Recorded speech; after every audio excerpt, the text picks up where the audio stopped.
Hello दोस्तों, flat wisely में आप सभी का स्वागत है। आज हम पढ़ रहे हैं इंग्लिश के यूनिट 3।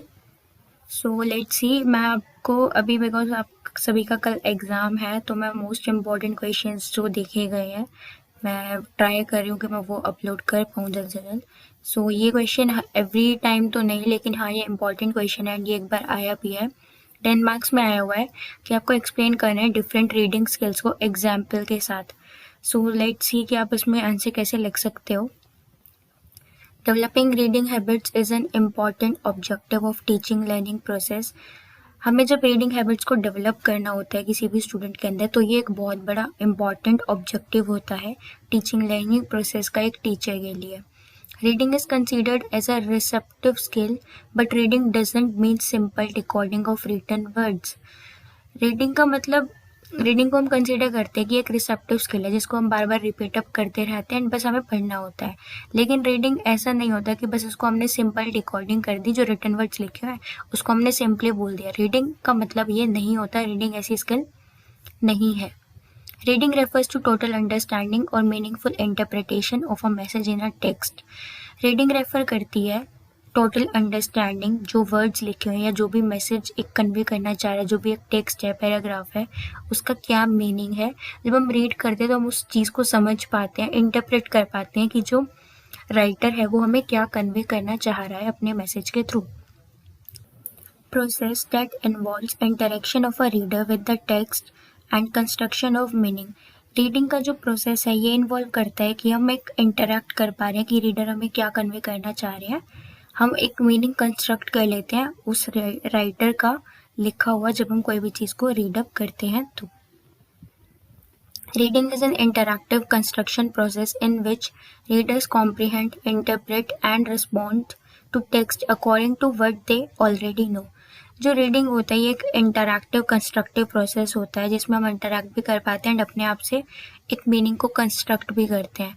तो इसमें जो रीडर होता है वो कैसे कंस्ट्रक्ट करता है, वो इंटरप्रेट करता है, कॉम्प्रिहेंड करता है। कॉम्प्रिहेंड मतलब उस मैसेज की वो फीलिंग्स को समझने की कोशिश करता है कि वो क्या कन्वे करना चाह रहे हैं, उस फीलिंग के साथ पढ़ता है। फिर वो एक मीनिंग को इंटरप्रेट करते हैं कि अच्छा ये कहना चाह रहे हैं। फिर वो उस टेक्स्ट का रिस्पॉन्ड भी करते हैं, वो अपनी थिंकिंग के अकॉर्डिंग बताते हैं, जो उन्हें ऑलरेडी पता है उनके अकॉर्डिंग, जो उनकी वोकैबुलरी है उसके अकॉर्डिंग वो एक पूरा इंटरैक्ट कंस्ट्रक्ट करते हैं, इंटरैक्टिव कंस्ट्रक्टिंग करते हैं। रीडिंग इन्वॉल्व्स द फॉलोइंग सब स्किल्स। रीडिंग में क्या क्या सब स्किल्स को इन्वॉल्व करती है। सो फर्स्ट है recognising vocabulary, picking out keywords. अच्छा मैं बता दूं, जैसे कि हमारा क्वेश्चन था कि आपको रीडिंग स्किल्स के बारे में लिखना है एग्जाम्पल के साथ। तो आपकी बुक में मैंने खुद देखा है कि ये सब स्किल्स दी हुई है जो यहाँ पे लिखी हुई है। तो आप ये इनमें से ना एटलीस्ट 5 स्किल्स ज़रूर याद करें ना, एंड देन इसके अकॉर्डिंग आप इसमें क्या लिख सकते हो विद एग्जाम्पल, ये सोच के रख लेना, सो डैट आपको हेल्पफुल रहे। आपको इतनी सारी स्किल्स ये याद करने की ज़रूरत ना पड़े, सिर्फ 5 या 6 याद करें ना ये सेंटेंसेस, एंड इनको अपने अकॉर्डिंग एग्जाम्पल फॉर्म में आप कैसे लिखोगे वो देख सकते हो। जैसे कि यहाँ पे फर्स्ट स्किल है recognising vocabulary, picking out keywords. तो आप क्या लिख सकते हो, वोकैबुलरी बिल्डिंग, ये एक स्किल हो गई कि, तो आप इसमें लिख सकते हो whenever the reader read any context or topic, there are some words which are new to them, so they find their meaning in the dictionary, so they built up their vocabulary by picking out new words या फिर by picking out keywords। तो मैंने एक तरह से explain कर दिया इस टॉपिक को लिख के, मतलब टॉपिक लिखा एंड देन उसका सब टॉपिक, सॉरी आपने एक हेडिंग दी, सब स्किल का की पॉइंट लिखा एंड देन उसको एक्सप्लेन कर दिया, तो ये आपको 1 मार्क दे देगा।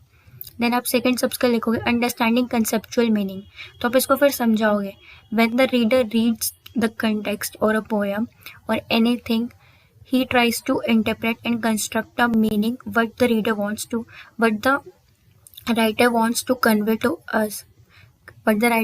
convey to us, it means कि बंदा जो है, जो पर्सन है, वो अंडरस्टैंड कर पाता है कि जो आप पढ़ रहे हैं उसका कंसेप्ट रिलेटेड मीनिंग क्या निकल रहा है, वो हमें क्या बताना चाहता है। तो आपको ऐसे बस एग्जाम्पल देते हुए एक्सप्लेन अप करना है इस चीज़ों को, तो आपका स्किल्स का वर्क हो जाएगा।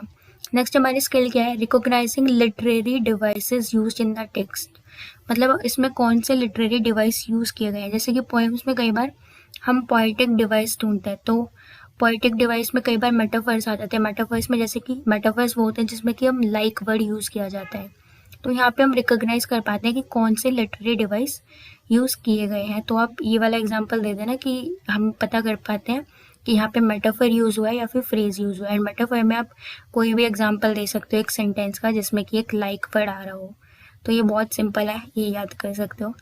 नेक्स्ट है ability to determine the writer's purpose, intent and point of view. हम आप ये लिख सकते हो कि रीडिंग करने के बाद जो एक इंडिविजुअल होता है वो एबल हो जाता है कि जो राइटर ने एक कंटेक्स्ट को लिखा है, एक टेक्स्ट को लिखा है, उसका पर्पस क्या है, उसकी इंटेंशंस क्या थी एंड उसका पॉइंट ऑफ व्यू क्या था, वो आप उसको समझ पाते हो, आप इक्वली रिस्पेक्ट दे पाते हो। नेक्स्ट है आइडेंटिफाइंग द मेन पॉइंट्स और important information and supporting details.